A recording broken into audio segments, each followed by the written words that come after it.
Don't you know that from coast to coast, where there's dope, there's hope, where there's dope, there's hope. Sheesh. Wait, is it lit? Don't. Oh, Whoa. we got a special one today. Special one. You know why it's special? Why is it special? Cause we about to take a little hiatus, man. You know what I'm saying? End of the season. Damn. Ready for the holidays and all that. We made it all the way to November, 11 months. January what? 2nd? January was the first one? 4th? 2nd. Jesus, that's kind of crazy. And Niggas, we came through twice COVID, a month, through COVID. pandemic, social injustice explosions. Yep. Crazy presidency. Crazy election. presidencies, crazy election. It's been a hell of a year. It's been a hell of a year. We've been here for it all, and we've been keeping y'all in tune on what's going on in the streets, what's going on in this music, Yes, what's sir. going on with the trees. It's been a well-balanced meal over here at the Herbal Tea Podcast. It's been a beautiful thing. Of course, you know, it's your man, EarthTone. And your man, the real PZ. And like we said, man, we back. It's Herbal Tea back. Podcast, episode 22. Season finale, Season y'all. finale. Season You know what I'm saying? finale. And we just gonna get right into it. Ain't gonna be no weeping tears. Ain't gonna be no nah. We gonna be right back. We actually gonna hit y'all. We got a special surprise for y'all for December. Yes, actually, we do. you know what I'm saying. But we ain't gonna get that up too yet. We just gonna hit y'all in the face with it. Right. But we around. We ain't going nowhere. Not really And going nowhere. Herbal Tea Podcast will be back bigger, better, and stronger in 2021. Yep. You know what I'm Season saying? 2 about to be too lit. Yeah. With that being said, let's get into this motherfucking music, man. Oh, shit. Yeah, Have we 'cause- got a doozy going on right now? Have we got a doozy? First one, bring it to the stage. Oh, shit. Can I get a drum roll? We didn't do the drum roll since the first few episodes. Brrr. The illustrious, flavor-bound Cakes the Killa. Ooh, cakes. Cakes the Killa is here. Cakes. He is lacing us with some brand new heat. It's been a minute. Uh-oh. It's been a minute. It's been a minute. And he's back. He's had a lot of things going on. But I'm going to go ahead and get into a little bit of a background for those of you who are not familiar Yeah, let them know. with who Cakes the Killa is. Okay. Cakes the Killa is a, guess what? Jersey-born on, man. rap Like, artist. I ain't gonna say I was waiting Alright. for it, but I was just, you know All what I'm saying? right. Like, all right, go ahead. God damn. How many Jersey artists have we I had? don't know, We've had a but lot. This ain't my doing. Like, it ain't on purpose. We just out here. Like, we talented. What you want me to do? I mean, It's a lot of all right, talent. All right, y'all got y'all shit. Yes, but T-Neck, New Jersey Okay. is Cakes the Killa's origin. Quick fun fact. Oh, You know who else from Teaneck, New Jersey? Which is funny because we've been talking about it a lot the last couple days. who that is? Lady Luck. Lady Luck. Shout out to Lady Luck, man. Shout Jersey's out to own. Lady Yeah. Luck. Yeah. You know what I'm saying? She had a battle on Queen of the Ring, That's what wasn't I'm it? saying. Jersey, man. Like, what you Jersey, want me all to right. do? They represent. Y'all representing. All right. Back to the subject at hand, bitch. I love when this nigga give it up like that. All right, here we go. So he's based in Atlanta right now, best known for fusing hip hop with house music and electronic music. Okay. Broke into the scene of, you know, when it was a lot of rising Q plus artists in the early 2010s, right there. Bit of a with burst. A little bit of a burst. We had Mickey Blanco, Leaf, and he came up pretty much with those guys when their notoriety kind of came up. He counts Erykah Badu, Busta Rhymes, Foxy Brown, and Bette Midler as influences, and of course as well as Nicki Minaj, Interesting. among others. His debut mixtape, Easy Bake Oven, in 2011. Fitting, I like that. I think like so. Followed by two more mixtapes, The Eulogy in 2013, Hunger Pangs in 2014, and a slew of collabs and solo singles, and then his debut album, Hedonism, came out in 2016. Okay. Now let's get to this part right here. In 2019, he was an actual contestant on the Netflix original series, Rhythm and Flow. He was there Yes, he was. for the first season, being judged by the likes of Cardi B, Chance the Rapper, and T.I. And he did not make it past the second round, which was the Cypher round. Ooh, the Cypher. The Damn, Cypher round, Cakes. he fell short. In the Cypher? Yeah, and I know. We're going to get into that a little bit later. Okay. So what he has before us now is a brand new EP. It's called Motherland. Okay.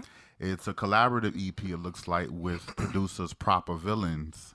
And it was released on November 13th, 2020. It is 6 tracks. One of them is the intro.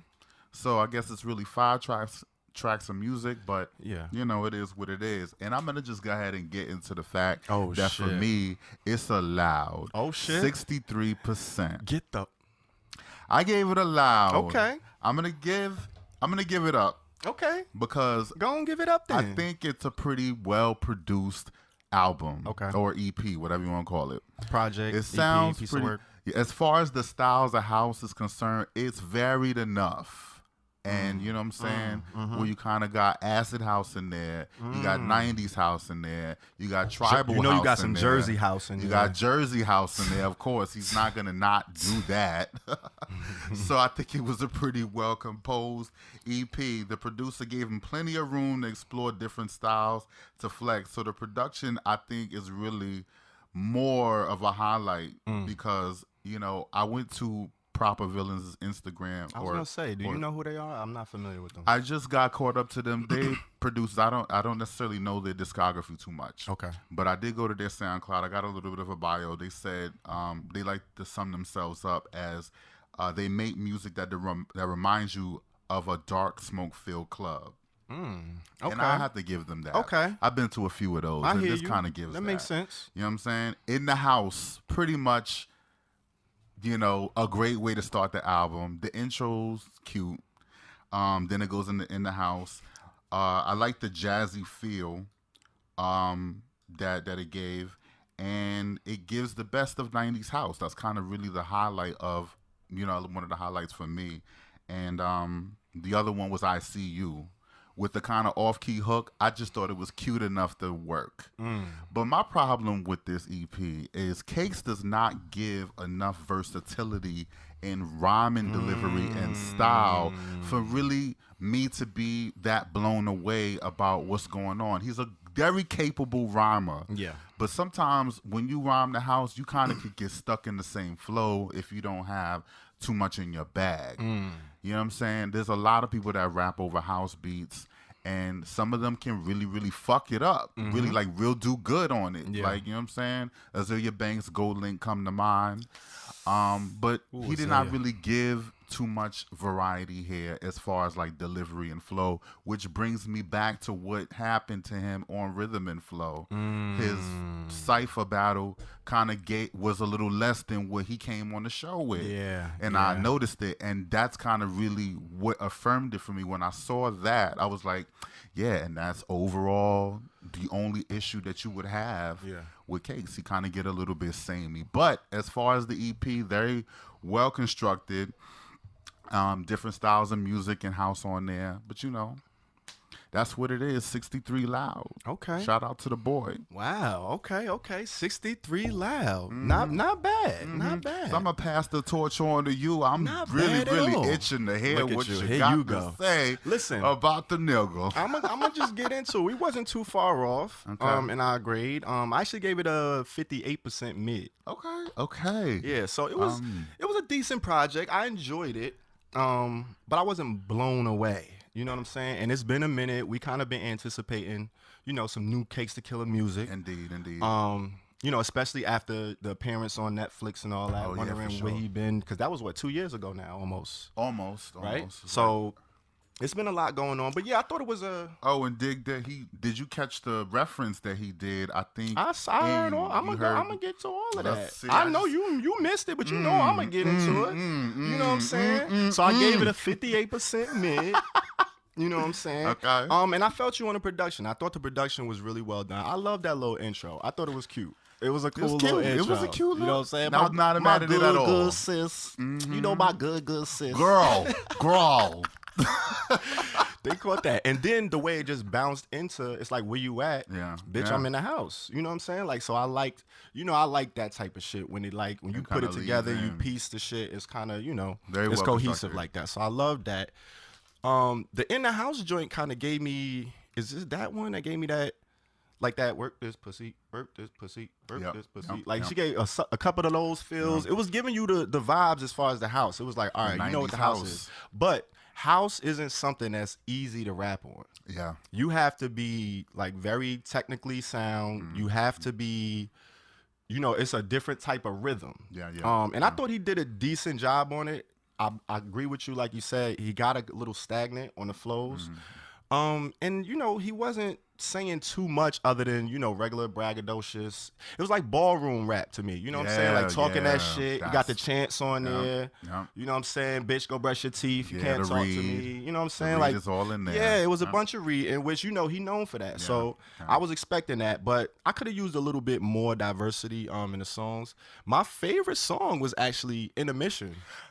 See, there it is too. You know what I'm saying? I thought that was a highlight. That's my as well. favorite song. Like, it wasn't even the house though. I know, I know, and that's what I'm saying. Like, I felt like he was he was the most comfortable on this song than any of the other songs. Like the other house joints, he getting it and he rapping, he getting in the flow, but it sounded like he was like barely like just catching it, just keeping up. Like, you know what I'm saying? Like, it ain't feel like he was as comfortable on this. He was at home, giving it up, reading.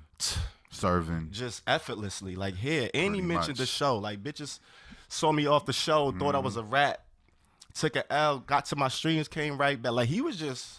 And I admire you for him for doing that. I love that. Because, we human beings, we fuck up. Sometimes we ain't always going to be on. We not always having our best day. At least he owned up to it, because niggas will try to, like, pretend that shit ain't happen. At least he owned up to it in his own song. So I fuck with that. And it's only a minute. It's a slow. That's what's called intermission. It's like a little breathe, a little break. But he just giving you these bars. Ain't even no kick drums. It's just like a tap on the what is it, the cowbell or some shit like that. Like, it's a hard little smooth beat. It's wide open, and it's for a spitter. It's for somebody that's like, get your shit off. So that was my favorite joint. I thought In the House was dope. I like that joint a lot too. And then Don Dada, which was the single that came out. That's kind of, I feel like that's the best house joint on here. Like, overall, that in the House was kind of neck and neck for me. But Don Dada, I felt like he went off.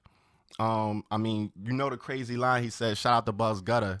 Yeah. That was crazy. This nigga said, trying to get the pipe, put a call into the plumber, inches from an ape, shout out to Bugs Gutter.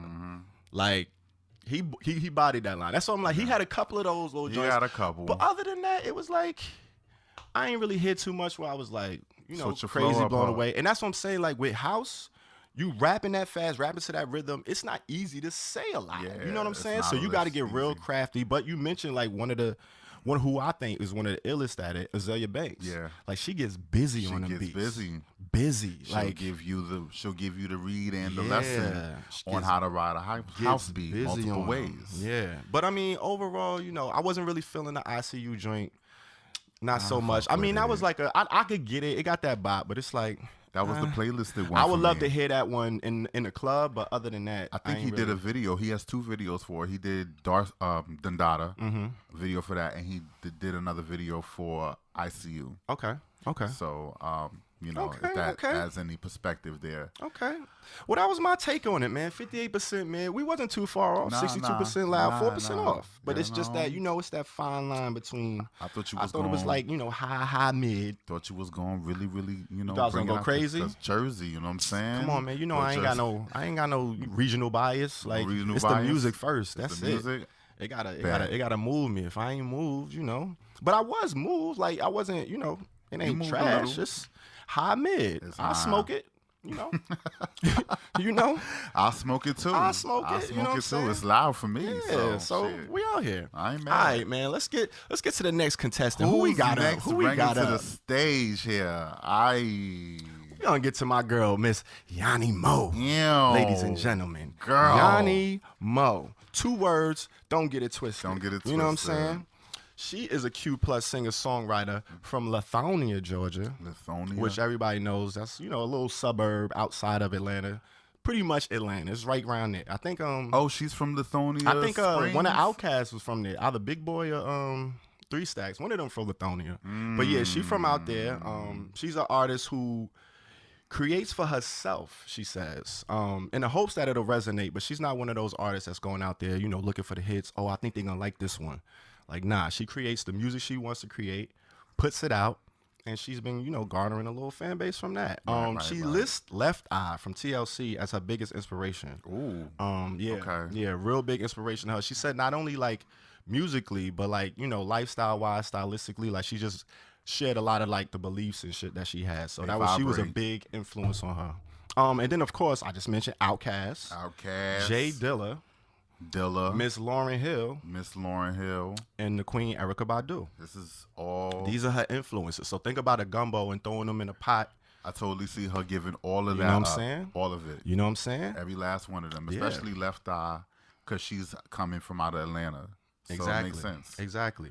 Her parents are from Ohio originally, so they moved down to the A, and that's kind of where she grew up. And she has a big appreciation for that. She loves the A. She loves the town, the city, and you could kind of hear that in her music. She kind of talks about it a lot throughout her music.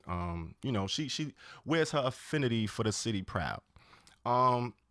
She's also a Query alumni, so if anybody has been paying attention, the Query is an interview show. We interview Q+ artists, and she was on the show. Right. It was a great interview. I really enjoyed that interview. I found out her favorite dish is collard greens and cornbread. Collard greens and cornbread. A woman after my own heart. You know I like some collard greens and cornbread. Man. That's Come on, what man. Big Frida said that. Come on, man. She said she got her own little specialty. I was like, listen, if I come down to the A, I might have to holler at Yani Mo for some of these greens. Listen. You know what I'm saying? We might have to be visiting might have her to go down there. together. Get some of these greens, Come man. on, You know what I'm saying? Have you ever heard of her before we introduced her to the show? I have not heard of her. Actually, it was only on the Query that I seen, which is what woke me up to her. Okay. And, I feel like she was pretty special. So, Yeah. This is why we discussing her. But fun fact. Have you seen the trampoline video, the video of the single that we about to do? I did not see the video. No. You did not see the video? I didn't see the video. Okay. I just want to let you know. There's not one trampoline at all going on in that video whatsoever. Nice. But they are doing a whole lot of jumping around. Okay, well, there you go. It looks like a totally fun situation. Okay. And I'm loving all of the binder clips that are in her hair. Nice. And she is really, really looks like in a good place. Okay. Well, she dropped. Oh, you was done? Oh, another fun fact. Oh shit, you got multiple fun facts. I got multiple fun don't facts. let me hold you up. So, go on, spit it out. Have you ever had or heard of Saucony shoes? I love Sauconys. You fuck with Sauconys? It's a throwback. Those is like Asics, New Balance. You know what I'm saying? They in that same class. It is very much a throwback. You know what I I'm remember saying? Sauconys from 8th grade. You just don't know about Sauconys? I wanted a pair so bad. And I think I did have one at one point, but she is all about Caught that line. I did catch the line, and you will see her in her Sauconys in the trampoline video. Of course you would. Of course. Point blank, period. Why wouldn't you? Well, speaking of trampoline, that's a single we about to review. It came out September 27th. 3 minutes long. Yeah. You know what I'm saying? Latest jam. It's loud, man. It's loud for you? It's loud for me. I gave it a 62% loud. Whoa. 62% loud. I really, really enjoy this song. I love the smooth, plucky, flowy production. It's super like, it just puts you in that smooth coffee shop, light an incense.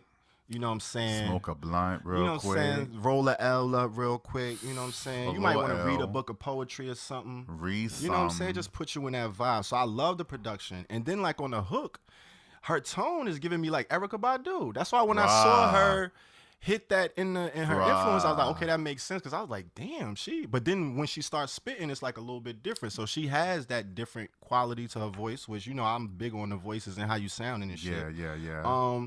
And then I love how she coined country queer soul. She pretty much she says it in this bar, but I saw it in an interview or something like that where she described her sound, which I thought that was super dope. I love that.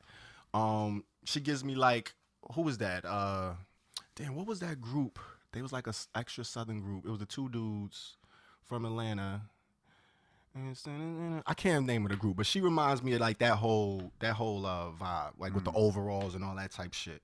But yeah, man, I really enjoyed this shit, and I like the fact that, you know, it's a repetitive hook, but it's kind of slick. You know what I'm saying? Like, I get it jumping like a trampoline, motherfucker. Like, we get it jumping in this bitch. It's a simple little metaphor, but I like the way it's smooth, and then it's like, it's a super mellow, laid back song, but then she's talking about getting the shit cracking. So it's like that juxtaposition is kind of dope, which I enjoyed as well. So that was it for me, man. It's a loud 62%. Shout out to Miss Yani Mo. Shout out to Yani Mo. You know what I'm saying? Yeah, I'm saying. How you giving it up? How you feeling about it? You know, I think we're gonna have to do something that we haven't done in a while. Oh shit! We have to bring out the fire trucks. Oh shit! Oh wow! Okay. I think this song is definitely fire. Damn, I think they took us off speed dial. It's been a minute. I mean, a little bit.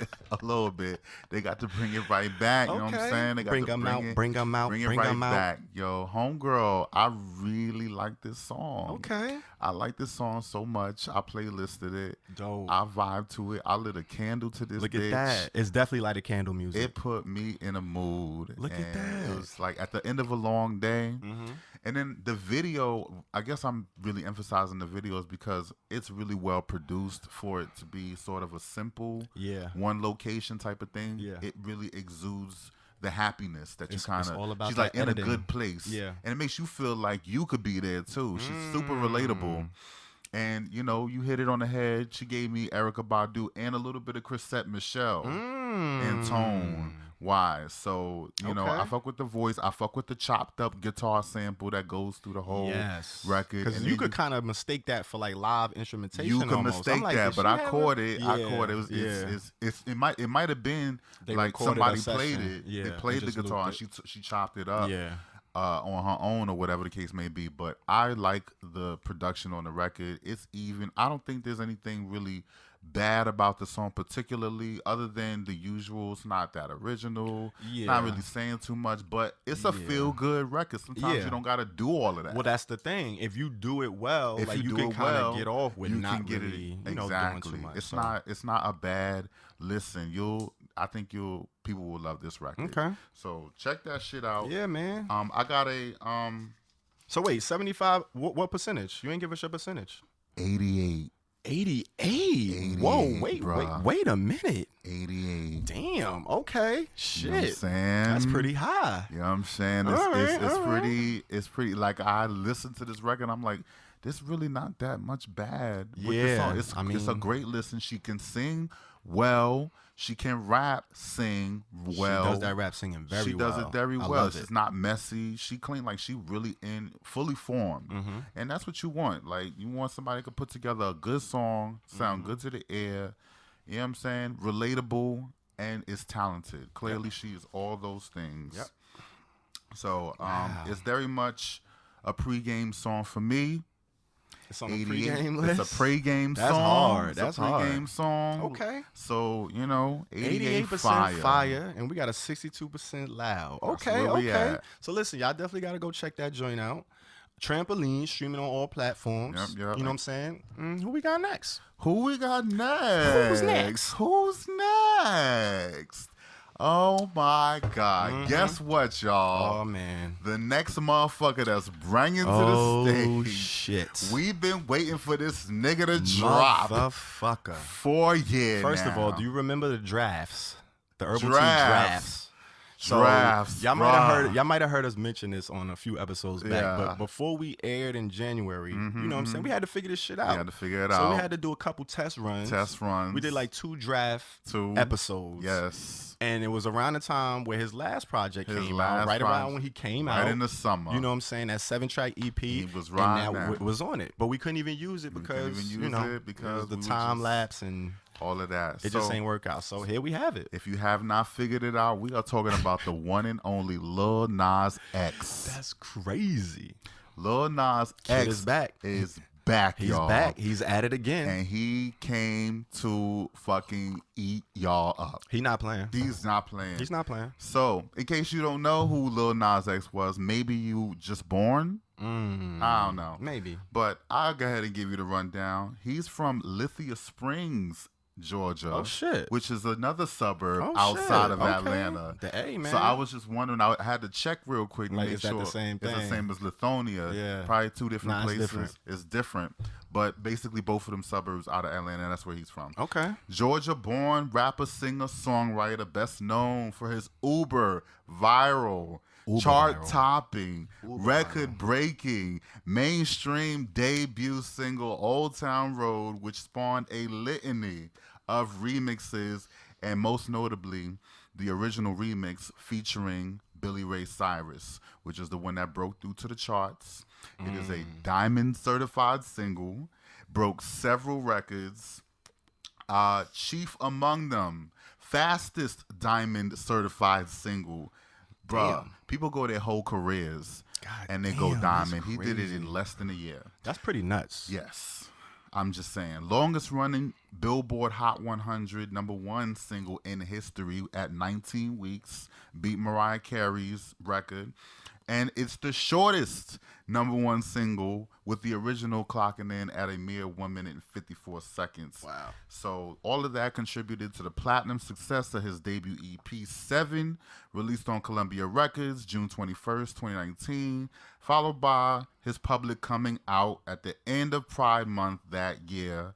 The EP yielded successful follow-up singles in Panini and Rodeo. 2 Grammy wins, BET Hip Hop Award, 2 MTV VMAs, first Q Plus artist to win one. Accolades on top of accolades. One of the 25 most influential for Time magazine, and even a country music award to boot. First black gay performer to do he got the country award. He did get it. He just did not get to, it wasn't televised because you already know. Played on. They did. That's what it was. Motherfuckers. So, yeah. So this is off of one song, guys. So here we are. We're about to discuss his newest single, Holiday. It's a holiday. It came out Friday the 13th. Oh, shit. No less. Friday the 13th was popping. Friday the 13th was definitely popping. And I will just go ahead and tell the fire trucks to continue their job because they need to not leave. Woo, this thing got me gagging. Get the medics here because he's choking. Damn. He's gagging Good a thing little you called too him hard. back. Shit. Yes, it is a fire for me. Oh, man. It is a 76% I can't believe fire. this nigga gave 2 fires in I one know, shot. I almost never do that. It's a holiday. I think this song is fire because it is a Tay Keith track. And I fuck with Tay Keith hard. This nigga is a Memphis producer. He's an animal. Nah, he's an animal. Sicko Mode? Sicko Mode, Nonstop by Drake. It's too much. Bruh. He has some shit on 21 Savage new album. Anyway, Tay Keith produced the record. And that by itself kind of spoke to me because I fuck with a Memphis type flow. And that's kind of what he gave on this track. You know what I'm saying? Okay. This nigga talking his shit. Hold on for a second. Go ahead. I might bottom one alone, but you know I top shit. Come on. Come on, Nas. Come on. Nas. What are you doing? All right. How dare you talk about that on a mainstream single, nigga? You know what I'm saying? I'm really proud of this dude. I really have to just say he is like it beats the shit out of his EP because I think like the EP was fine, but this, you could tell he took his time. He honed. He had a lot of people around him helping him out. And it's just, it feels like the type of single that is a graduation because nothing really, he didn't really lose any kind of any part of his sound. The same sound that he had on Old Town Road, the way he sings, the way he writes melodies. Like the dude is a beast with the melody. And it's all here. It's just fully formed now into a pop friendly song, and that is it works for me. It really does. I really, like I said, I really love his grip on melody and shit. It's pretty much a graduation from what he did on the 7 EP. You can hear, you know, how he grew from it. And I can't even be mad. Like, he was talking his shit the whole way through. Yeah, and he definitely was talking his shit. He was popping his shit. Have you seen the video? The video, I gotta say, them niggas had to spend like 10 mil. That shit is crazy. The video is a little movie. He's all CGI effects. Like, do your thing, nigga. He's literally creating his own world. They putting money behind this little nigga. He got some money behind his little ass. He is signed to Sony. Oh yeah, like he's like major. PlayStation Sony. This is the same conglomerate company that runs Columbia Records, that gives you the PlayStations, that, you know, everything Columbia branded or Sony branded comes from Sony Entertainment, which is where he's at. So he has access to all that. So it should surprise you if it is a holiday commercial for a PlayStation 5. What is it on PlayStation 5, right? PlayStation 5 just came out. That's exactly what it is, an advertisement for, as it should be, because it's all wrapped up in that package. And, you know, they giving him the red carpet treatment because guess what? Everything I just told you. Okay. Hey, the kid is out here. He's out here. In a major way. In a major got the way. fire trucks out here? Fire trucks is here. All right. I'm going to give it up to the boy. Okay. Well, I'm going to go ahead and send the fire trucks along. Oh, damn. I think they might be done for the day. You know what I'm saying? I gave it a 55% mid. You gave it a mid. Yeah. And look, listen, I you know how I feel about Lil Nas. I fuck with the kid. I like him a lot. Listen, he was trying to really get me into the EP. I'm trying to tell you. He talking about I'm hating. You know I fuck with him. So I'm gagging. I like this little nigga, man. I'm like you said, I'm proud of him. I'm proud he doing what he doing. I feel like this song was a bit too formulaic for me.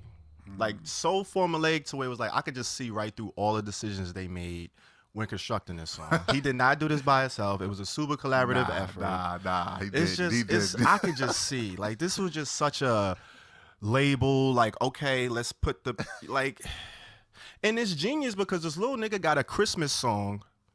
Like, a black gay artist has a new Christmas song. This is gonna be playing every holiday now. He's out of here with it. It's good. They're gonna eat it up. What's the best? It's gonna go crazy. That's how you keep your legacy going. I'm not mad at none of that, but it's so industry like formula. They wasn't worried about the song or the music at all. It was all like, okay, hottest producer. Yeah. Let's get this. Let's get that. Catchy hook. Oh, let's reel them in with the gay innuendos. Mm-hmm. Oh, they gonna love this shit. You said bottom. Oh, they gonna go crazy. Oh, they gonna go wild. Like, my nigga, like, I can see right through this whole song from start to beginning. The video was amazing. I love the video. He looked amazing. Him as the elf and all that shit. Like, he bodied it. He bodied it. He did his little choreography, his little routines and shit. Like, same shit he did in Panini. He bodied it. He bodied it. You know what I'm saying? The video actually gave me bits and pieces of Lil Kim, How Many Licks.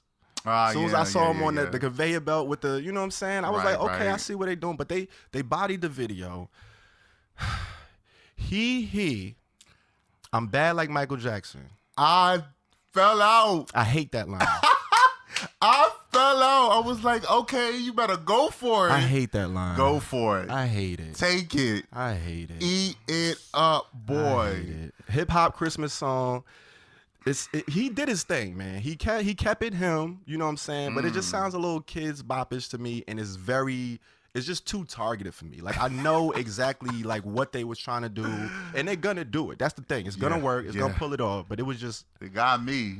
I know. I see. That's why I was like, damn, I couldn't believe it. It got me. Shit. But I mean, and it's not bad. Like I said, I'm not shitting on it. It didn't really do it for me. It was just too formulaic. It was too.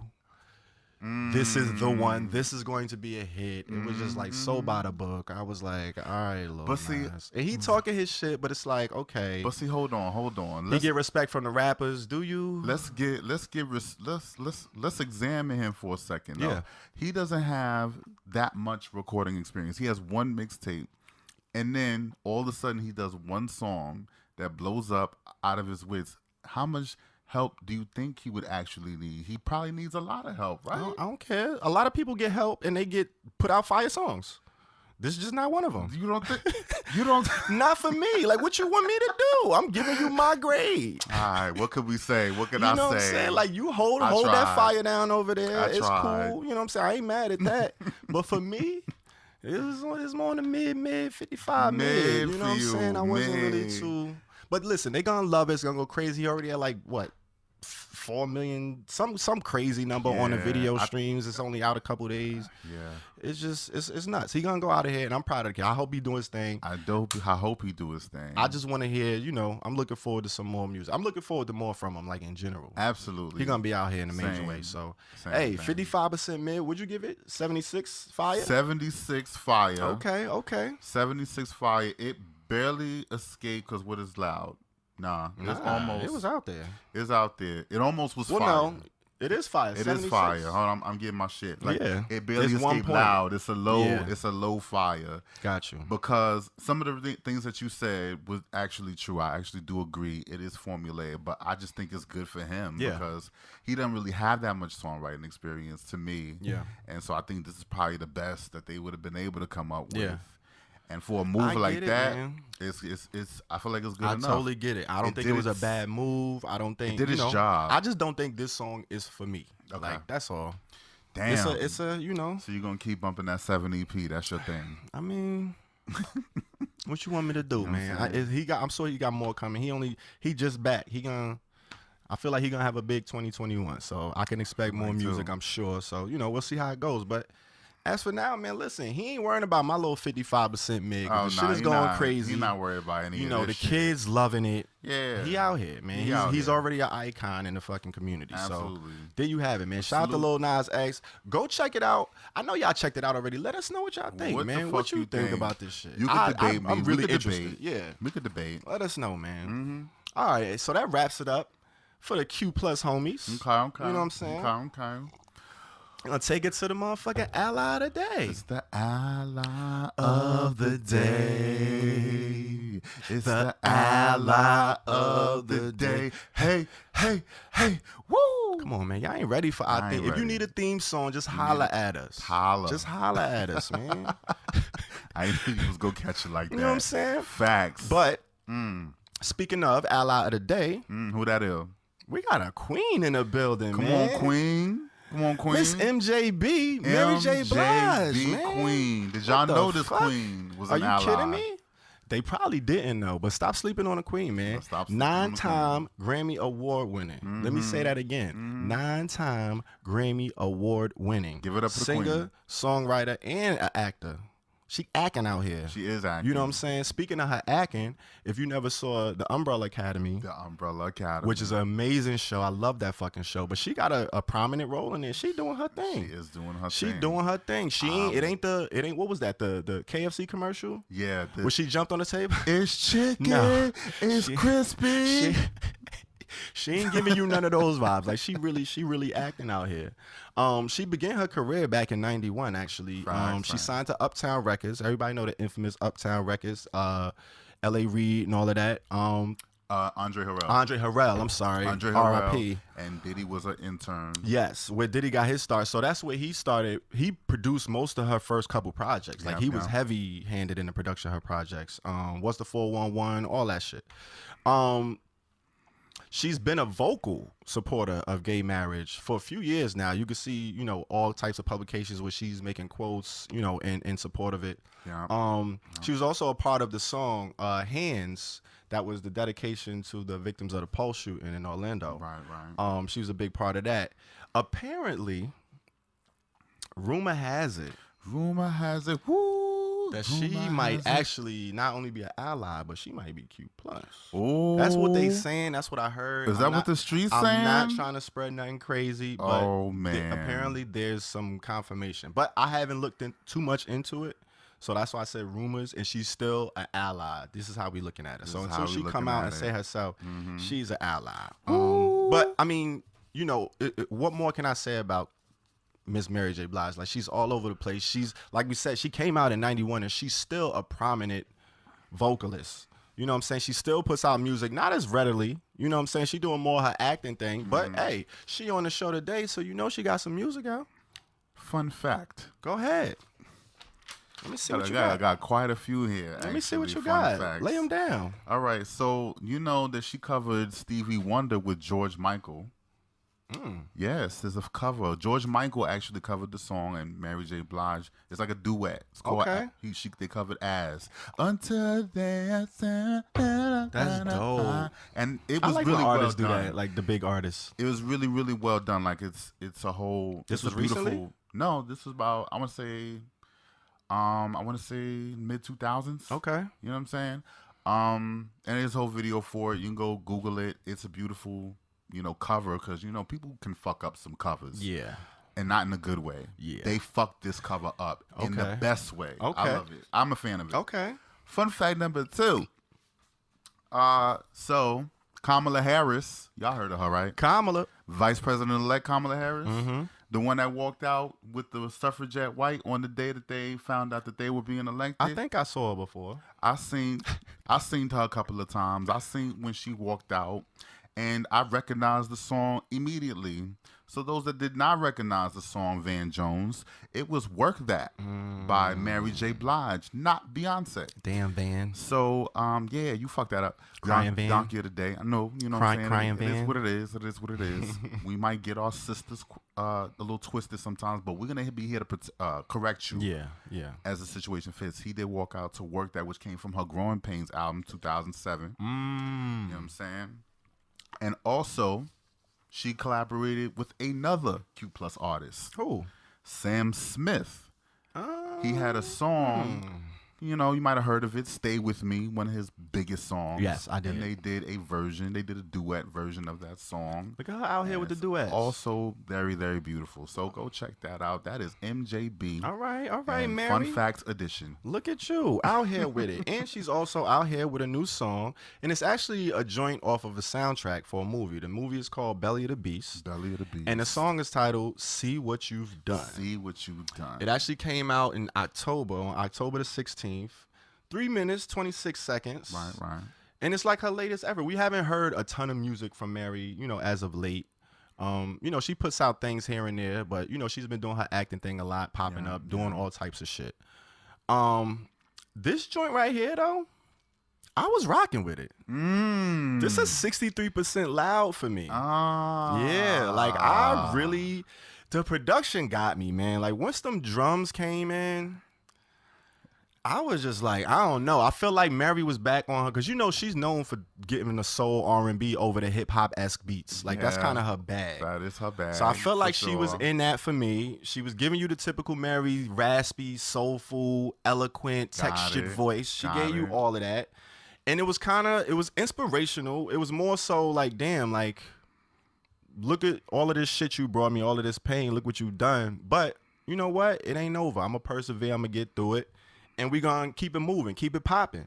And I thought the hook was it wasn't much. She was just saying, look what you see what you done part over and over, but it was kind of smooth the way it did it. And I like the way they broke up the production where it was like, it got quiet and then them drums come back in and it's just kind of like that pushing up tempo rapid. And she was just, I thought she was on her shit, man. I enjoyed this record. I didn't know what to make of it because them little obscure soundtrack joints, they might fly under the radar. They could be dope or they could be kind of like, But I like this joint. I enjoyed it. It was decent for me. I gave it a 62% loud, man.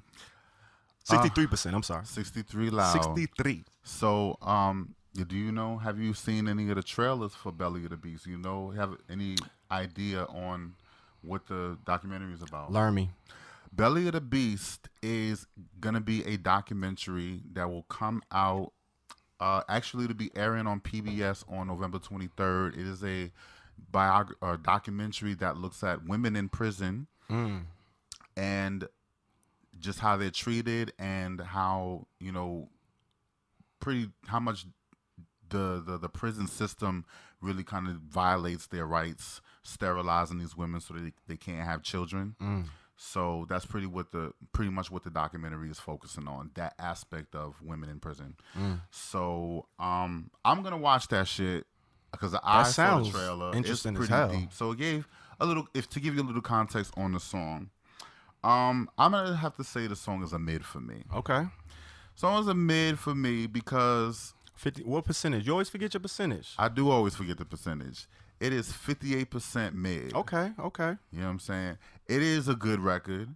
It is kind of generic, given now the context of the fact that it is in such a deep, kind of an insightful documentary. I'm listening to the lyrics, and they really just kind of feel generic to me.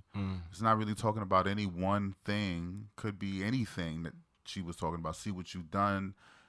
She could be talking about the government. She could be talking about the prison system. She could be talking about anything. But, you can't peg it, and you wouldn't know that listening to the song if you didn't know it was part of a soundtrack. So that's kind of the thing about soundtrack songs to me as well, is because some of them could be great and some of them could just be flat. And I think this one kind of fell flat for me. Okay. I like the hip-hop drums. It kind of propelled it, but then it begins and ends with some real cheesy piano to me. Like, I was like, did somebody play this or did they sample this? Like, I didn't really like it. I didn't really like how that. I was thinking who could sing the song a little better. I think Monica would have been able to sing it a little bit more. It kind of would have gave me a little bit more. It would have made sense because she knew somebody who, she knew somebody who who was in jail for a while, but I mean, he wasn't a woman. But at the same time, she knows somebody who's in jail.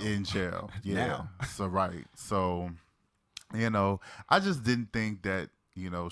I didn't feel the connection for her to the material that much. Okay. It didn't sell itself to me. You know what I'm saying? Okay. I'm just saying. Okay. But, 58 made. That's it's not good a bad enough. Grade. It's good enough for the soundtrack. Solid grade. It works. Yeah. And we wasn't too far. That's 5%. That's why I'm asking you, like, what's your percentage? Because that's a big part. You know what I'm saying? 63 and 58. It's right there. You know what I'm saying? That's not a big difference. But that line is kind of, it's fine between, where you're going to land at. All right. So you got a 63% loud, 58% mid. Go and check it out, man. MJB is back. Shout and out go check to out the that Ally. Documentary. Definitely. Belly of the Beast. Belly that of the sounds like Beast. it's gonna be crazy. It's going to be crazy. Yeah, PBS, November 23rd. It's the ally of the day. MJB. You already. On the HTP. You know what I'm saying? Can you see? What you want to do? Steamy. You know what I'm saying? Yeah. That's what happens when the streets is hot and they on fire. The streets is hot. You know what I'm saying? What we gonna do? Out this bitch. The streets is definitely steamy. They will continue to be steamy. Oh shit. Some places is going to ignite flames spontaneously. Oh goddamn. Spontaneous combustion. Okay. And I'm going to give you some of those situations that's spontaneously combusting right now. In these streets, with your street correspondent, the real Peasy, we're going to get into the vintage situations that we did last episode where we honor some of the forebearers of our current movement, the LGBTQ plus movement. We're going to continue. Forebearers, I like that. Forebearers, yeah. Okay. We're going to continue to give it up for the women out here, the ladies. Okay. If y'all ain't already know, did y'all know that Nicki Minaj is going to be celebrating an anniversary pretty soon after this episode comes out? It's our anniversary. Yeah. All of that. Okay. November 22nd, 2020 will be the 10th anniversary that commemorates Pink Friday. Now, I don't know if she has any plans for it. I doubt I'm sure it. she does. You Maybe don't think she so? does. I don't 10 think years? she hasn't Your biggest album? I mean, people don't. The rollout, the surprise rollout is the new rollout. That's the thing right now, yeah. You know what I mean? You only get a couple days before. Sure. We'll see what happens. She got a baby right now. I don't know if she has any time. Yeah, she might be too busy for all that bullshit. Yeah, but, it is going to be 10 years. The whole 2010s was pretty much run by Miss Minaj Petty. Run this bitch. All you bitches is my sons. All these bitches is my sons. Yes, Pink Friday. 3 times platinum album. Debuted at number 2 with 375,000 copies. And peaked at number 1 in February. 7 singles in America released. Your Love. Your love, your love. Did It On 'Em. Did It On 'Em. Super Bass. Super Bass. Moment for Life. That's my shit. Check It Out. Right Through Me. And Fly. Fly. Yo, Moment for Life is probably my favorite Nicki Minaj song. I would say of her whole catalog. I would say that song, when it came on the radio, I remember that era very distinctly. I was a barb. Well, still am. We'll say that. I went and bought the album, even though it was definitely catered to girls. Yes. Even so much that when you got one of the deluxe edition albums, it came with a t-shirt, but it was for girls. So see? I wasn't going to wear that motherfucker. Damn, Nicki. Yeah. So can't get no love? But no love? Guys couldn't get no love. I did not get it. And if they did get some love, it wasn't there at the Target where I bought the album out back when you were still buying CDs from Target. Well, hey, at least you got something free with the album. Yeah. Give it to your little sister, give it to a cousin or somebody. Something. I don't know. I think I threw it away. But either way. Damn. I didn't keep that motherfucker. But Grammy nominated, and she won I think an AMA American Music Award from that album. And I just want to give it up for the legacy of that album. A lot of us Q+ artists really do name her as an influence. A lot. And you hear it, they'll say it, they will admit it. Minaj got a whole lot of barbs in the Q+ community, and that's pretty much what it is. She's single-handedly been the one that has kind of ruled female rap for the whole decade. She had a whole era. And Pink Friday kind of set the tone for that, being that it was a hip-hop album primarily, but had a whole lot of pop and dance elements incorporated in it for the crossover appeal. Super Bass being her best performing single to date. I believe it's at 8 times platinum. So, that right there is in and of itself the accomplishment and, kind of her signature as far as what she brought to the table. Hard raps, dancey beats, and a little bit of singing. Yep. You know what I'm saying? And so now you have a whole crop of female artists out there pretty much taking bits and pieces of her, just the same way that she took bits and pieces of female rappers that came before her. That's the way it goes, man. That's just the way it goes. It's passing it down generation to generation. So we want to just definitely tip our hats and give the roses to Miss Mirage Petty. Word. Onika Tanya Mirage Petty, her real name. Shout out to her. Pink Friday is, I don't know, would you consider it a classic? Not me personally, but I was never a big Nicki album person. Like I don't really remember too many albums of hers where I was like, all right. They all the way through. I'm a casual Nicki fan. Yeah. I'm pretty involved in her career as far as just because she occupies a really, really unique space in rap that you can't say a lot of female rappers do. She really could go toe-to-toe with a lot of you can't deny anything about her reign, her run, her music. Yeah, her talent is very apparent. She's out of here. Her style is there.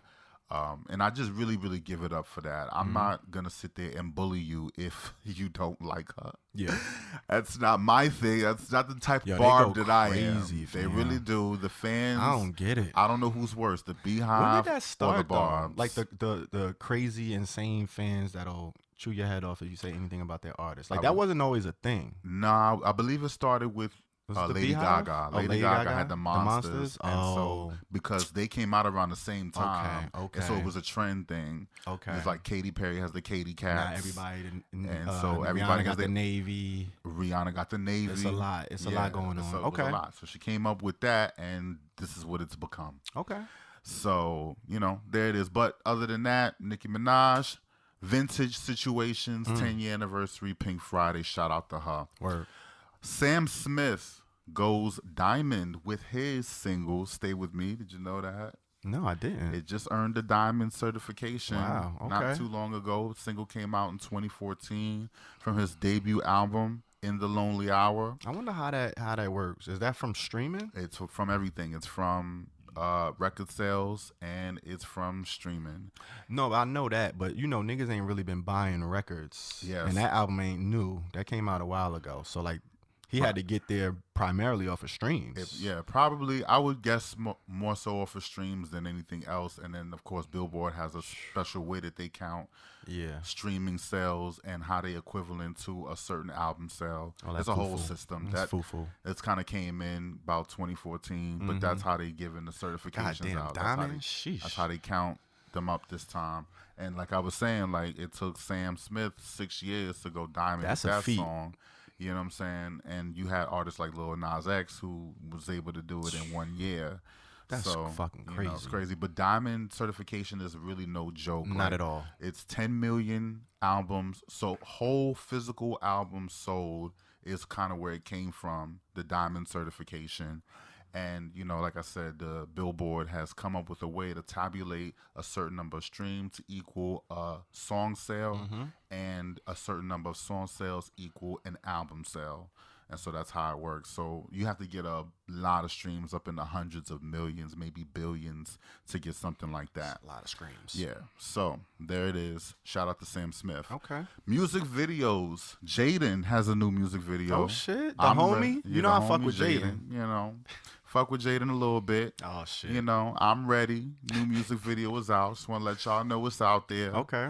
The one I'm really, really checking for, did you see Black Fairy's new video for Go? I saw a clip. I didn't see the video yet, though. I seen the clips, and then I synced the video. How is it? Is that off the album, the Art of Rap? His latest album, Art of Rap. And I think that video goes. Word. Okay. It's a really, really nice, really well shot video. Shout out to Black Fairy. I like his videos. He does some nice videos. He does some all of his videos that I've seen. Yeah.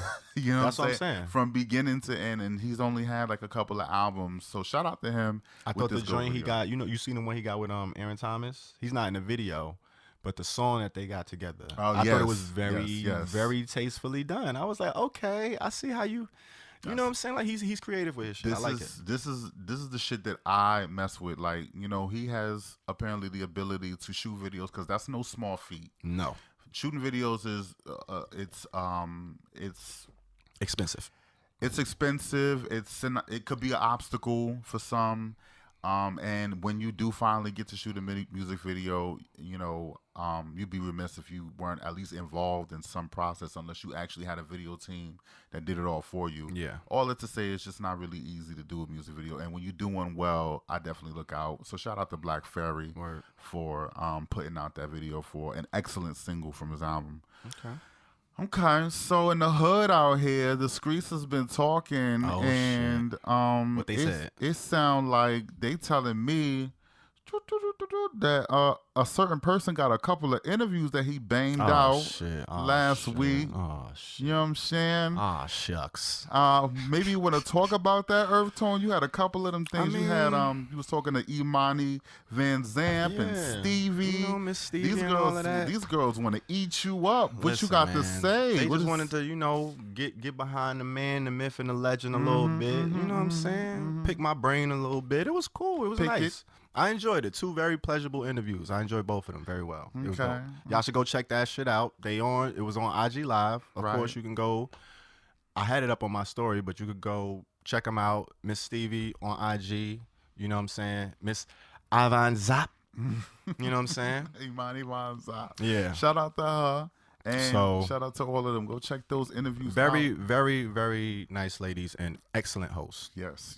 I saw Imani Van Zap, and I was like, I was impressed by just her thoughtfulness and, you know, how informed she was. She was about you. She knew her shit. So, it was crazy. Like Miss Stevie knew, like I went to college in PA and shit, and I'm like, damn, like y'all was doing some research. I gotta go check I gotta Google myself, see what they coming up with. They found out who your ex-boyfriend was, the one you was in for a decade. They was giving all types of tea.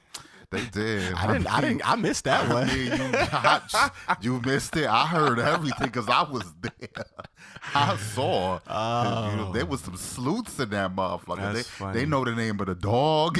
Oh, you talking about the commenters? Nah, I'm just. I was about to say, like, damn, really? Like now you. I'm like, oh shit. Who? Nah. I definitely missed that. Joking, but nah, it was very good interviews. I enjoyed seeing Imani. I didn't see Stevie yet, but shout out to both of them. And it's been a minute. I ain't really had no interviews in a minute. You know what I'm saying? I think the last thing I did was maybe the podcast, the In My Bag joint? Yeah. And I remember that one. Late last year, so. Shout out to EarthTone, the man, the myth, and the legend next to me. Stay in the flesh, you know what I mean? Fucking awesome guy. What you gonna do? Lambda Lounge. Did you see them serve on the Ambassador magazine? I saw it. You seen a couple of the flicks? I saw the cover. You know, want to give them a shout out. You know, they definitely did their thing. It's a Facebook-based magazine, so you can go to their Instagram pages and you'll see the links to where you can see those pictures and see what they had to say about them running their business. Another interesting interview that they gave was with TD Bank. And TD Bank has, pretty much given them a lot of resources and helping them run their business, especially through this trying time, through a pandemic. So they talked about, their plans to start up and how kind of the pandemic ruined all of that, but how they were able to stay afloat through, the EIDL loan from the stimulus that came earlier this year, the economic injury disaster loan, GoFundMe. They had a GoFundMe not too long ago. And they had a lenient landlord that kind of let them go because people ain't able to pay their rent like that. And whatever they could pay, they did pay. So shout out to the lenient landlords. Yeah, shout out to them. Shout out to them because, it's not everybody is in that position to even give that allowance. So that's definitely a blessing. Thing. Yeah, for real. It is it's what it is out here. It's, it's hard out here for a pimp. You feel me? Word. Trying to make the money for the rent.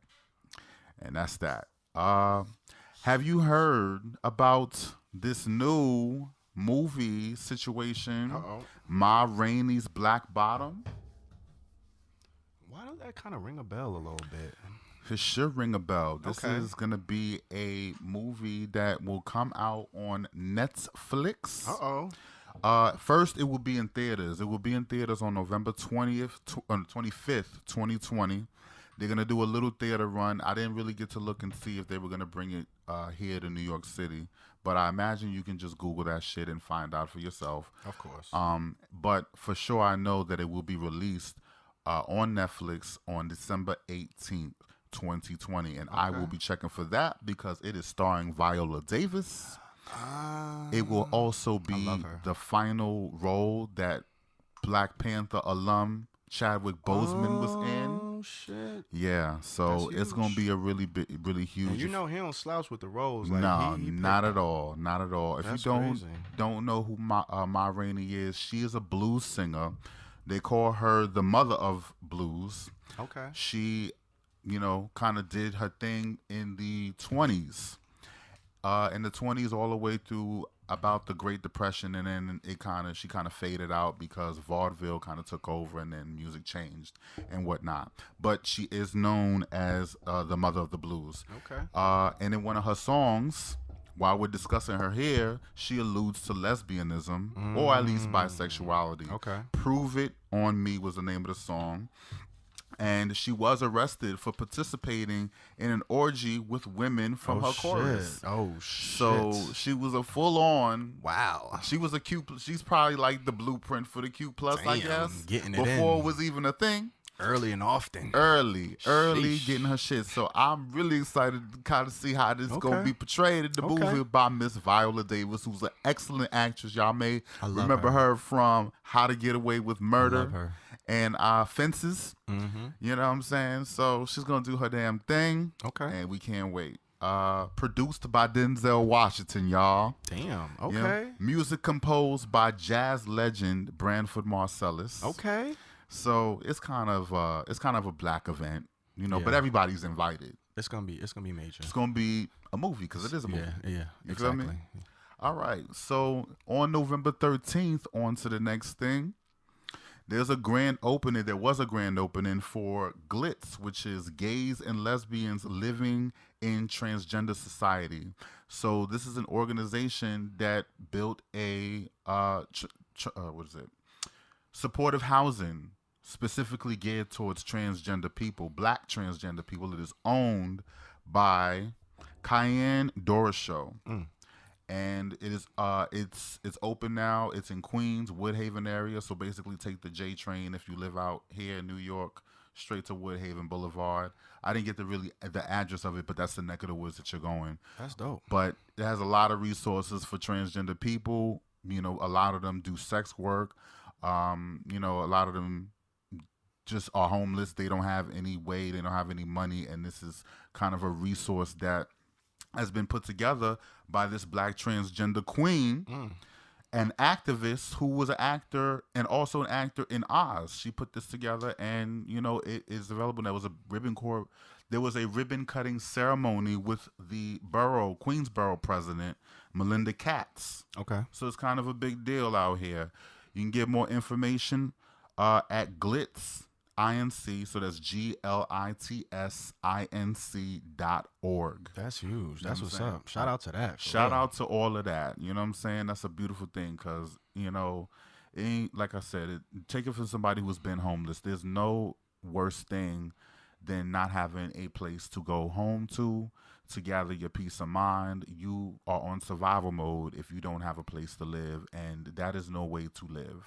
To just constantly on survival mode. So shout out to this woman who opened this up and opened these doors literally and figuratively for any transgender individual that needs this kind of assistance. They are at Glitz_INC on Instagram. If you want to go ahead and follow them, shout out to Cayenne Dora Show. Okay. I hope that's how she says her name. I think that's how she say her name. Next on the docket, Restoration of Honor Act in effect as of November 12th, 2020. And what that is anybody that's been in the military service that had been discharged in anything less than an honorable discharge. They can apply to get assistance from this state law here in New York to access veterans benefits, and especially extended to LGBT individuals because once upon a time, not long ago, it was illegal to be gay in the military. So, so if you was gay in the military before it became legal, and you don't get none of those benefits? And you were found out and you got other than honorable discharge, you do not get any type of veterans benefits. Wow. You are not eligible for that bad boy. That is crazy. You must get an honorable discharge and you will have access. And of course, you know, served at least a full enlistment, at least 3 years, in order to get access to veterans benefits. But if you don't get that discharge, you get nothing. That's crazy. You get no access to any kind of state benefits. You get no access to federal veterans benefits. Now, keep in mind that the Restoration Act is for the state of New York. So New York is extending the courtesy to people who have those type of grade of discharge so that they can access some state veterans benefits. They may not be able to go to the hospital because that's federally ran. But, you know, you can probably get some state resources, you know, through this as well that, you know, New York has to offer. So that's at least what you can get. This was effective as of November 12th, 2020. So if you file your papers now, you will be able to get access to, you know, state veterans benefits. Okay. I have to say, first of all, for myself, having served 5 years in the military, and had gone through plenty of things. I was gay in the military. I still am gay. I was gay in the military as well during the years where Don't Ask, Don't Tell was piping hot. And it was almost like a witch hunt. They were, you know, discharging people left and right for homosexual conduct and shit like that. So I had to keep it real mum, even though it was kind of an open secret, but only around certain people. But either way, you got to be real careful how you move. I had to be real careful how I moved. So any wrong move, and it could have cost me any kind of school benefit. It could have cost me medical benefits.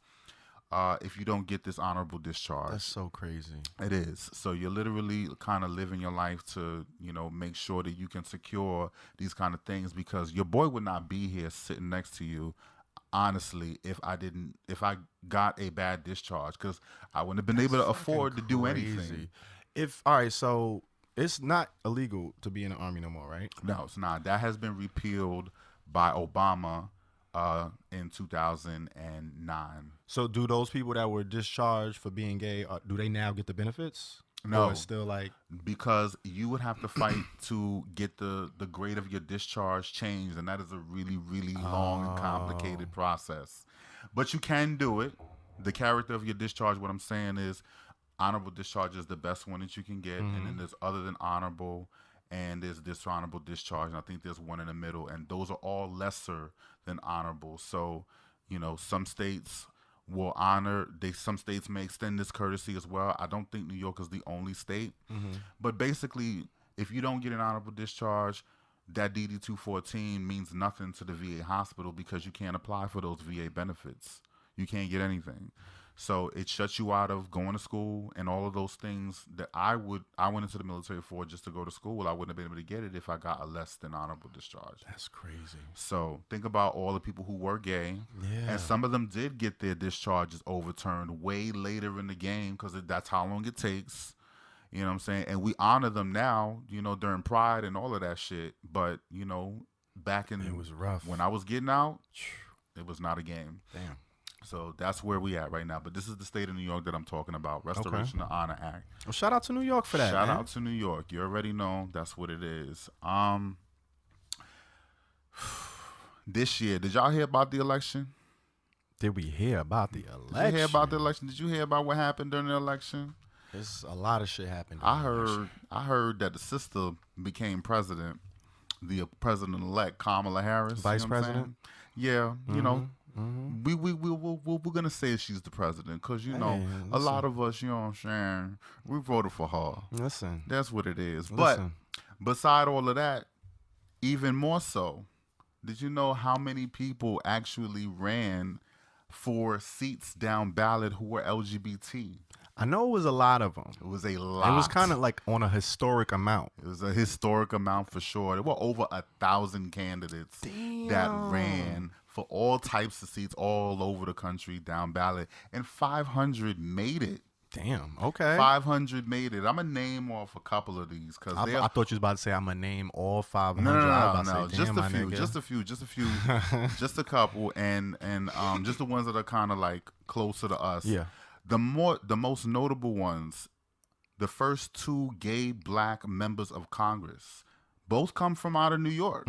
So that's Richie Torres and Mondaire Jones. Richie Torres now is the congressional member, the representative for the 15th congressional district, and Mondaire Jones for the 17th congressional district. Okay. And those cover different areas of New York.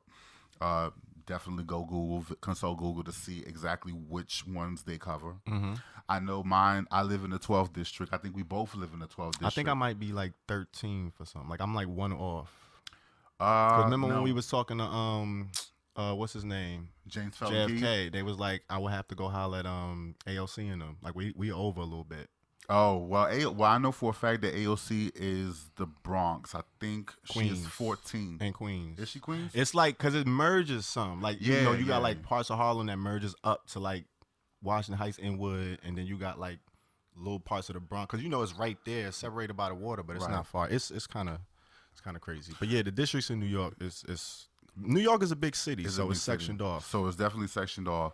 But yeah, those are the districts that they run. Like I said, first two gay black men elected to Congress. Shout out to them.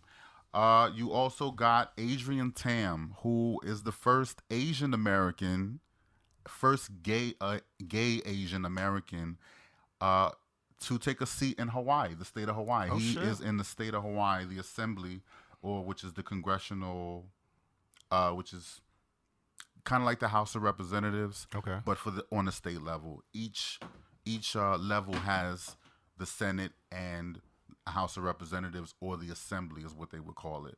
So a little bit civics lesson. You got two chambers of legislative branch, Congress, House of Representatives and Senate, and each level the state has the same setup and the city have the same setup. So you have people run, when they say down ballot, we're talking about the state level, and we're talking about the city, municipal level as well. And you had LGBT people going all the way down. You had transgender people. You had first black females. I think that was Kimberly Jackson for Georgia Senate, Tierra Mack, Rhode Island Senate, Maureen Turner, Oklahoma Senate, Stephanie Beyer, Kansas House, and the one that ran for Delaware, Sarah McBride. She's the first transgender for the state Senate of Delaware. Okay. So LGBT representation all throughout this country. We still need more. Here's the lesson. We still need more representation, because until the whole system is equitable to all types of people, we haven't done our job yet. We still got some work to do, but I definitely commend all these people who ran against people who have been holding these seats for decades with their conservative ideals, people who kind of have been career politicians. They beat them. It's that shift to take that seat. That needed shift is happening. That shift is happening. This is why we say go vote. Go find out who your local representatives are, because you can, and your vote does count. When you don't, it's a missed opportunity to at least say what you got to say to the government, which is that, no, I don't like the way this motherfucker run my district. I want somebody goddamn different. Excuse my French, but, that's what it is. That's what it is out here in these streets. Okay. It's been busy, and that is the last one that I got for y'all for the year. Well, so, damn. You know what I'm saying? The streets going to still be burning. We'll be right back. Definitely gave them a full meal with that one. The streets got a lot going on out here. A lot going on. Y'all gotta get involved. Get involved. You know what I'm saying? Get involved. All right, so, with that heavy load, the streets could be stressful. Yeah, they could be stressful. You know what I'm saying? It could be tiring. It could be draining. A little bit. You come to the crib after a long day in the streets. Yeah. You might want to have a little smoking session in the smoking section. All right, episode 22. All right. Is y'all ready for this one? Y'all ready for this? We're going to get into the nitty gritty on this one. Oh, man. You know what I'm saying? Because I've been thinking. We've been talking about Jersey a lot. You know what I'm saying? Shout out to motherfucking NEW Jers. If you haven't heard, your boy's a Jersey boy through and through. You know what I'm saying? The Garden State. He's in the Garden State. And I'm sure you heard what they just did. I heard a little bit. I mean, they just voted to legalize marijuana. Just something light, just recreational. They just went ahead and put the pressure on New York real quick. You know what I'm saying? Just put some pressure on New York real quick to stop playing these games. I know, right? You know what I'm saying? I don't know what they're waiting for. So it actually goes into effect on the 1st, 2021. But yeah, pretty much Jersey's opening it up. It's about to get real interesting. So with that being said, I'm like, you know what? I might want to look into a motherfucking dispensary, man. Yeah. You know what I'm saying? It just popped. I don't know. You know what I'm saying? Let me just see. It sounds like a great idea. It sounds like a great idea, but it sounds like a grand idea. Like, it sounds like a heavy, challenging idea. You know what I'm saying? Damn. So I wanted to figure it out. I'm like, yo, how do you open a dispensary? So that's the question we got for today. Sherlock Tone at it again. Sherlock Tone's back. You know what I'm saying? Put on a hat, and we going to get into it. All right, so the legalization of recreational marijuana, I mean, that's been a hot topic for the last few years now. Yeah. States across the nation has been, changing policies, making reforms, reducing sentences and stuff like that. It's been a lot going on. This, of course, means big business. You know what I'm saying? It's a lot of money that goes into this marijuana business shit. It is a business. It is money involved.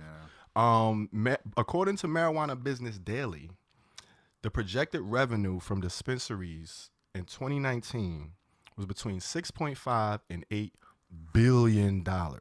Billion with a B? Billion. Not million. Not M's. We talking about M's. $1 billion. That's a lot of motherfucking revenue that's coming in. You know what I'm saying? And then it's like, okay, how can I get a piece of that? You know what I'm saying? Mm-hmm. I like to smoke. You know what I'm saying? I ain't got no record. I ain't got no rap sheet. Maybe I could do this thing. Let me see.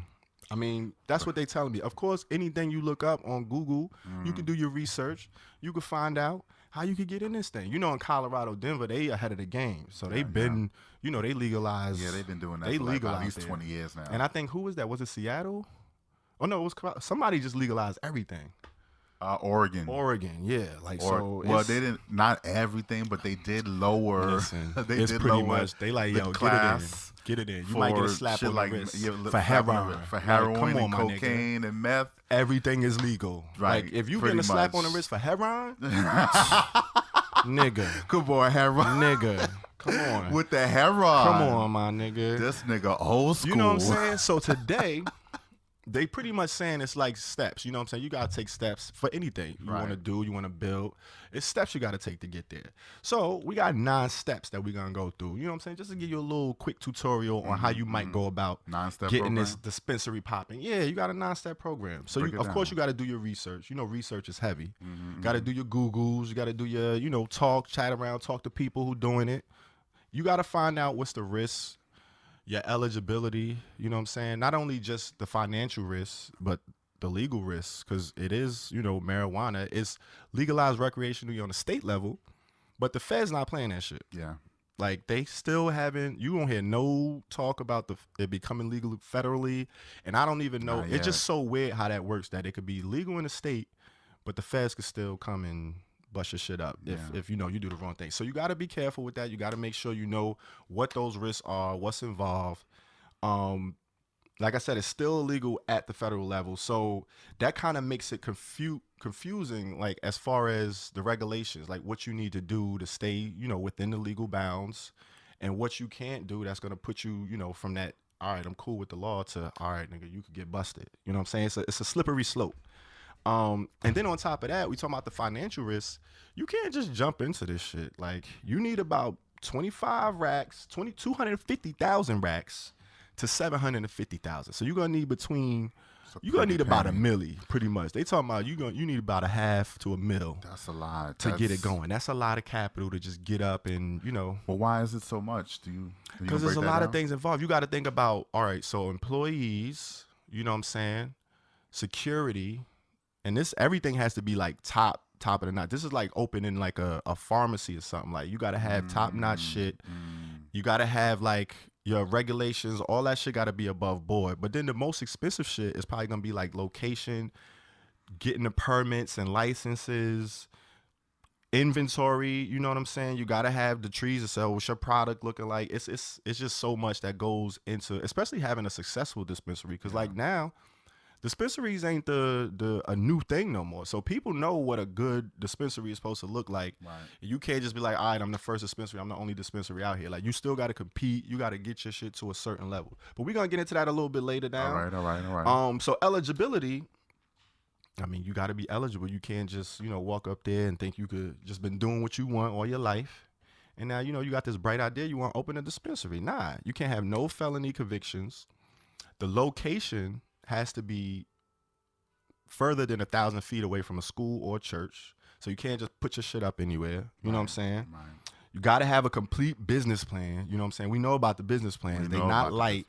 Your shit got to be complete at all. You got to have your business license, first of all. Not even your marijuana license. You got to just have a business license to do business.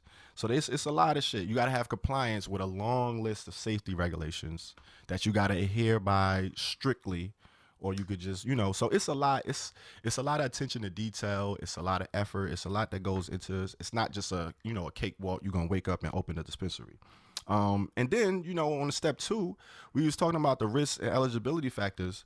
But now you got to look at the law and the policies within your state. You know what I'm saying? Where you opening up at.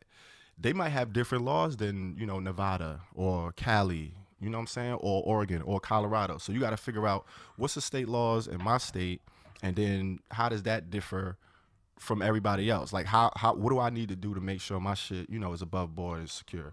And it's a bunch of different licenses. Like, in Arizona, you don't need the same permits and licenses that you're going to need in Florida. You know what I'm saying? You might need like 10 of them shits in Florida, but in Arizona, you might only need 4 or 5, but you're still going to need a lot of them, but you got to know the difference. You know what I'm saying? Right. So it depends. So you got to go out and do that research and figure out what it is. And then some states, like it's an annual renewal type thing. So you got to renew your license every 4 or 5 years, depending on where you at.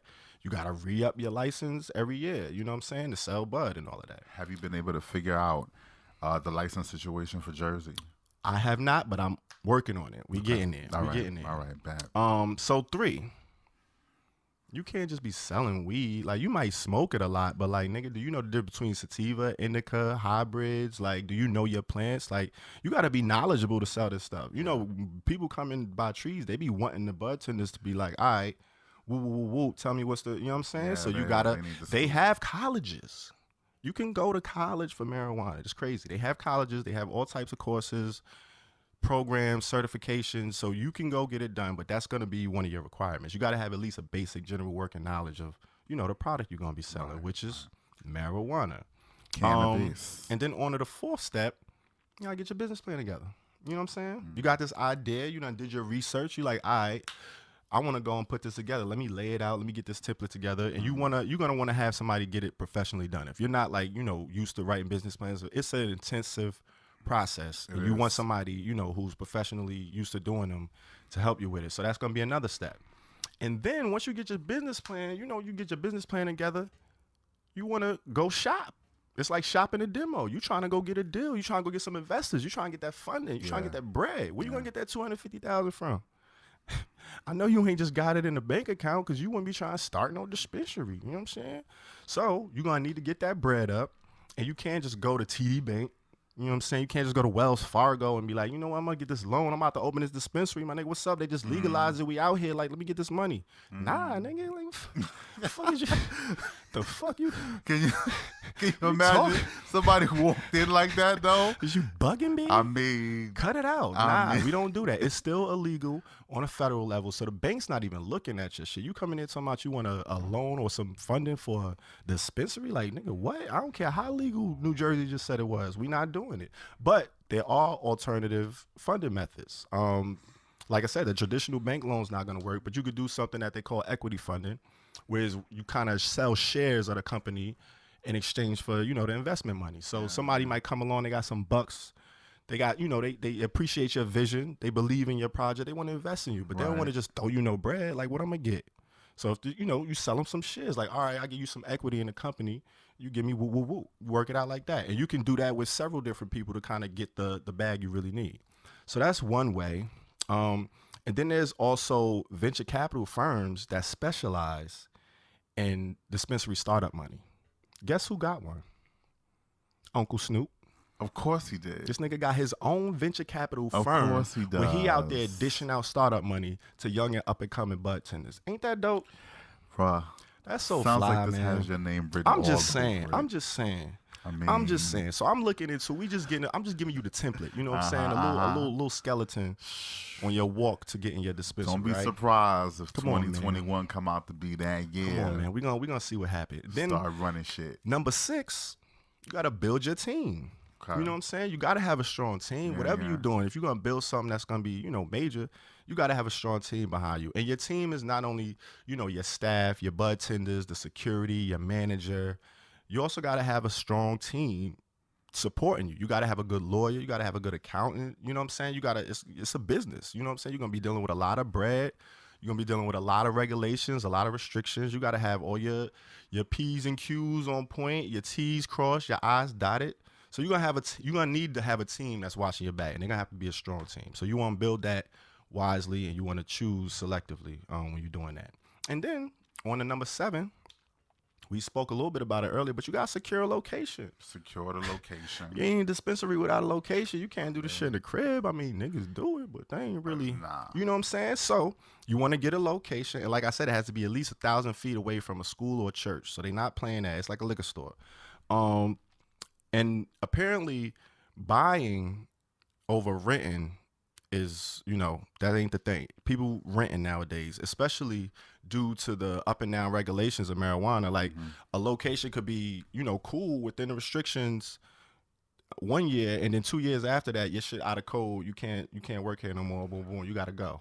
You know what I'm saying? So the laws are kind of, you know, they all over the place. They still working it out as a process, but that's just something you got to keep in mind. Like, you don't want to buy something and, you know, invest in owning a property when you might have to move. You know what I'm saying? Changing around. So that's one thing to think about. But there's also, like, they have venture capital firms. They have real estate firms. There's 420 Property, which is a realty that, you know, they only look for people who want dispensaries.